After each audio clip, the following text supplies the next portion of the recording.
Hi hello ನಮಸ್ಕಾರ ವೀಕ್ಷಕರೇ, welcome back to digital ಸಿನಿಯಾಟ ಯೂಟ್ಯೂಬ್ ಚಾನೆಲ್. ನಮ್ಮೆಲ್ರಿಗೂ ಇವತ್ತು ಖುಷಿಯಾಗಿರುವಂಥ ನ್ಯೂಸು, ಹಾಗೆ ಶಾಕಿಂಗ್ ನ್ಯೂಸ್ ಅಂತ ಹೇಳಿದರೆ ದೀಪಿಕಾ ದಾಸ್ ಅವರು ಅಂದರೆ ನಾಗಿಣಿ ಹಾಗೂ ಬಿಗ್ ಬಾಸ್ನ ಒಂದು ಪ್ರಖ್ಯಾತಿಯ ದೀಪಿಕಾ ದಾಸ್ ಅವರು ಗುಟ್ಟಾಗಿ ಮದುವೆ ಆಗಿರುವಂಥದ್ದು. ಸೊ ಅದ್ರ ಬಗ್ಗೆ ಇನ್ಫಾರ್ಮೇಷನ್ನ ಕೊಡ್ತೀನಿ, ಬನ್ನಿ. ದೀಪಿಕಾ ದಾಸ್ ಅವರು ಈ ಒಂದು ನ್ಯೂಸ್ನ ಅವರ ಒಂದು ಇನ್ಸ್ಟಾಗ್ರಾಮ್ ಪೇಜಲ್ಲಿ ಹಂಚ್ಕೊಂಡಿದ್ದಾರೆ. ಸೊ ಇದರಿಂದಾನೇ ನಮ್ಮ ಮೀಡಿಯಾದವ್ರಿಗೆಲ್ರಿಗೂ ಗೊತ್ತಾಗಿರೋದು ಅವರು ಮದುವೆ ಆಗಿದ್ದಾರೆ ಅಂತ.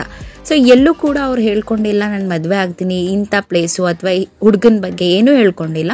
ಬಟ್ ಅವರು ಸೀಕ್ರೆಟ್ ಆಗಿ ಗೋವಾದ ಒಂದು ಬೀಚಲ್ಲಿ ಹೋಗಿ ಮದುವೆ ಆಗಿದ್ದಾರೆ. ಹಾಗೆ ಬ್ಯಾಂಗ್ಳೂರ್ಗೆ ಬಂದಮೇಲೆ ನಮ್ಮ ಎಲ್ರಿಗೂ ಹುಡುಗನ ಬಗ್ಗೆ ಗೊತ್ತಾಗೋದು ಅಂತ ಹೇಳಕ್ಕೆ ಇಷ್ಟಪಡ್ತೀನಿ.